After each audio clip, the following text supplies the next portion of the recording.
Allora, adesso passiamo a Daniele Tronco, vogliamo commentare un po' il messaggio, quindi la valenza anche del sindacato, come è cambiato nel tempo, e poi entriamo nel territorio metropolitano di Venezia, le vostre iniziative che peraltro sono anche parecchie. No, allora, intanto io penso sempre che noi siamo un sindacato che si evolve sulla base, cioè la dinamica della società è una dinamica che impone anche delle scelte e delle modifiche organizzative che secondo noi devono guardare molto di più del passato al territorio, perché noi abbiamo passato molti anni a concentrare le strutture, adesso io penso che bisogna essere più territoriali. Prima, quando si diceva il numero delle nostre leghe, abbiamo 16 leghe, ma abbiamo più di 100 recapiti, come spiegava prima Rosanna.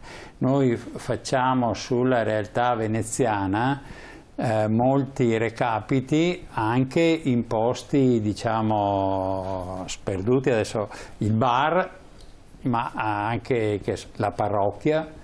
Abbiamo delle strutture negli uffici comunali, in strutture di comuni.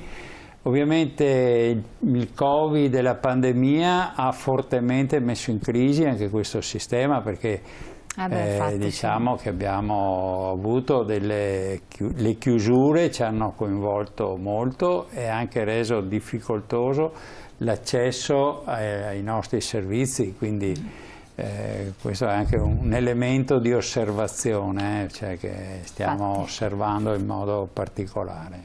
Allora, iniziative del territorio, voi ne organizzate, come tutti quanti i territoriali, parecchie. Una prossima la vedo, Vecchiaia per principianti, la presentazione di un libro di uno specialista in geriatria. Alberto Chester, Vecchiaia per principianti. Ci tenete molto a far capire quanto anche l'aspetto sanitario sia determinante per invecchiare in modo attivo, no? Noi ci teniamo, e questo è un aspetto del nostro lavoro, della nostra attività, che viene troppo spesso non evidenziata a sufficienza. Noi pensiamo che una delle cose importanti per una società che invecchia è l'invecchiamento attivo. Bisogna sapere una cosa, che gli anziani aumentano, è una tendenza che oramai da molti anni si sta fermando, per fortuna, perché l'età media sta sempre aumentando, e invece si riducono il numero dei figli che facciamo. Cioè, noi in provincia di Venezia abbiamo fatto uno studio socio-economico della nostra realtà, siamo attorno a 0,1-0,2 figli quindi i componenti del nucleo familiare sono 2,1-2,2. Questo vuol dire innanzitutto che ci sono un sacco di nuclei familiari monocomponente, e comunque la dinamica della natalità porta quasi tutti i comuni della provincia ad avere un saldo negativo, anche inserendo gli immigrati, che non sono solo gli immigrati che vengono dall'estero, c'è anche l'immigrazione interna, ma questo saldo in quasi tutti i comuni è un saldo negativo.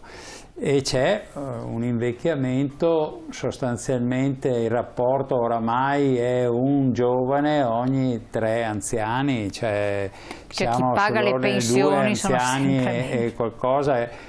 E il Covid ha un po' rallentato questa dinamica, perché purtroppo, come sappiamo, il Covid ha ridotto l'età media anche in provincia di Venezia, ma diciamo che siamo in una situazione dove l'invecchiamento per questo noi adesso facciamo questo dibattito con questo primario, con Chester, ma fa parte di tante iniziative che facciamo sul territorio, assieme anche all'Auser, eccetera, finalizzata per esempio alle attività motorie dei anziani. Sono quindi alimentazione sana e movimento, sì, sono due chiavi di volta. C'è un tema, insomma, che è un'attività, insomma, che ovviamente si affianca diciamo, alle attività tradizionali del sindacato dei pensionati, che è il controllo della pensione, il controllo dei diritti inespressi.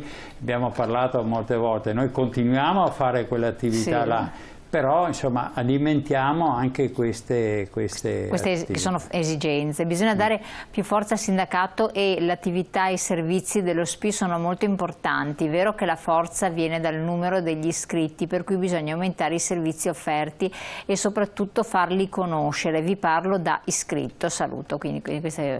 Sì, no, adesso guardate, noi a Provincia di Venezia abbiamo 35.000 iscritti come SPI, siamo il sindacato più grosso, più importante della provincia, siamo circa il 50% della totalità degli iscritti alla CGIL. Abbiamo un trend di iscrizione che anche con il Covid ho visto che c'è stata anche una ripresa delle iscrizioni, perché siamo stati chiusi quasi tutto il 2020 e quindi abbiamo vuol dire che hanno riconosciuto i servizi offerti, insomma, sostanzialmente. Certo, diciamo che abbiamo, ripeto, il dato che ho detto prima sull'osservatorio testimonia che facciamo un lavoro che poi diciamo, si traduce anche in un sostegno alle persone rispetto alle richieste che vengono oggi dalla società, perché oggi, per esempio, faccio un esempio, la sanità, noi avevamo il fascicolo sanitario regionale, no? Dove con una password potevamo accedere alle informazioni sanitarie personali, cioè quante visite hai fatto, quanti i medicinali, eccetera. Adesso questo sistema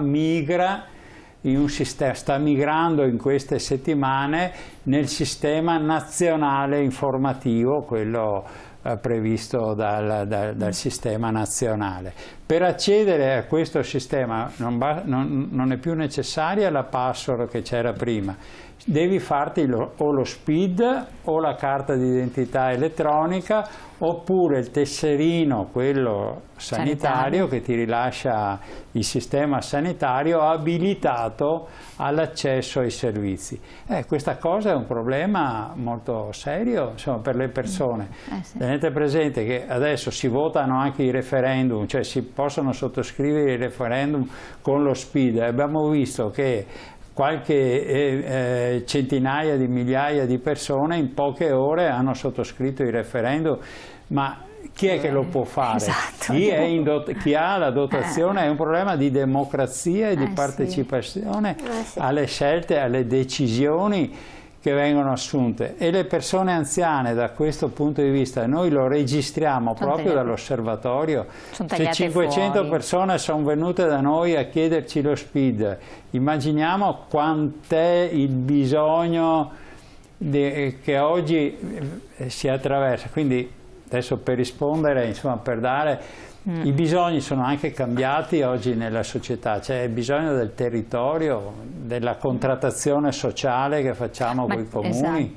Il 19 presentiamo a Stra l'accordo che abbiamo fatto con l'amministrazione, con la sindaca, con la Cacciavillani, ma ne abbiamo fatto uno anche a Vigo Novo con l'amministrazione precedente, e dobbiamo in queste settimane, penso, procederemo anche. Però effettivamente c'è questo aspetto che è importante e che sottolineava anche il telespettatore, che sono cose molto importanti, però è bene anche farle conoscere, perché magari un cittadino anziano di Stra che si fa il suo giro per il bar, magari va a prendere la spesa e tutto, ma non è a conoscenza di tanti particolari, non è digitalizzato, perché poi molti anziani non lo sono, non hanno neanche lo stimolo, l'interesse ad esserlo, se sono usciti tanto dal mondo del lavoro. Ecco, qui vediamo l'incontro pubblico relativamente a Stra del 19 ottobre che verrà presentato. Questa è un'occasione, andare alla biblioteca civica, penso che bisognerà prima magari prenotarsi perché ma lo trasmettiamo anche in diretta su Facebook, quindi chi vuole seguire, se va sulla pagina... Il digitalizzato lo fa. Guardi che oggi la persona anziana, la stragrande maggioranza delle persone anziane ha uno smartphone e si collega. Ma anche l'85enne? Sì. Guardi, noi abbiamo dei dati... Si chiedo la mamma della persona penso che adesso, sì, senz'altro, anche l'85enne, ma non la stragrande maggioranza degli 85enni, diciamo. Nella fascia della popolazione anziana, sì, senz'altro sempre di più, e negli anni anche in maniera veloce abbiamo visto questo utilizzo degli strumenti tecnologici, veramente ha preso piede. No? C'è anche un tema di cosa fa il sindacato oggi, di quanto utile oggi è il sindacato. Guardi che noi prepariamo sul territorio nelle nostre leghe, ne abbiamo alcune in modo specifico, che si sono già attrezzate, si stanno attrezzando per fare corsi di alfabetizzazione digitale. Certo che è un processo lungo, perché attraverso il telefonino, attraverso lo smartphone ci sono anche le truffe, c'è tutto il tema dei contatti abusivi che ci sono, ma questa cosa, abbiamo fatto una ricerca a livello nazionale con Pagnoncelli, come si chiama quella società di Pagnoncelli, e c'è è dimostrato anche dal punto di vista della penetrazione dell'informatizzazione. Certo, le generazioni anziane hanno saltato la parte del PC, cioè del personal computer, e sono arrivate, sono atterrate direttamente nello smartphone, ponendo alcuni problemi mica da poco, perché lo smartphone è uno strumento molto importante di collegamento. Parlano con i figli che sono all'estero, parlano con i nipoti. Non dobbiamo dare l'idea di un anziano che non ha, bisogna lavorarci. Guardi, lo SPI di Venezia ha fatto dalla pandemia, abbiamo fatto centinaia di incontri via Zoom, quando io l'ho detto nella mia organizzazione, mi hanno dato del visionario, poi abbiamo dimostrato che si collegano molto di più su Zoom gli anziani del nostro gruppo dirigente, ovviamente, ma anche anziani che anche qualche lavoratore attivo, anche qualche dirigente sindacale attivo. Non è vero, non è questa la situazione. C'è un problema perché i numeri sono alti, le persone anziane sono tante, e quindi è vero che c'è un problema, come ho detto prima, di democrazia digitale, di partecipazione, ma non diamo l'idea di un anziano che non ha gli strumenti, ce li ha, bisogna insegnarli e bisognerà, perché tra l'altro la società va in quella direzione, e quindi se non stai su questo pezzo, un sindacato come il nostro deve stare anche su questo pezzo, perché noi abbiamo, pensiamo che ci sia, come dire, l'esigenza anche democratica, come ho detto prima, senza abusarne. E poi la parte del PNRR è dedicata anche a questa, ci sono soldi anche per questa cosa qui. Andiamo subito in pubblicità, poi ritorniamo insieme tra poco.